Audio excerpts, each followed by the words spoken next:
नमस्कार दर्शकबिन। आज हामी शिलाजित निकाल्ने क्रममा हामी यस मुगु जिल्लामा छौँ। ठुला ठुला भिरहरू पहाडहरूको टुप्पामा शिलाजित हुने गर्छ। करिब हामी समुद्री सतहदेखि 4000 मिटर उचाइमा छौँ। यो दृश्य हामी त्यहाँबाट निहालेर सम्भव थिएन। हामी आफै त्यो ठाउँमा पुगेर सेफ्टी अपनाएर निकाल्ने कोसिस गर्ने छौँ।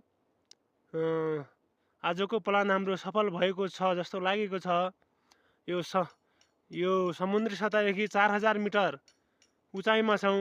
यो पहाडको उचाइ करिब 2000 मिटर छ। यसको बीच सेन्टरमा यो शिलाजु छ।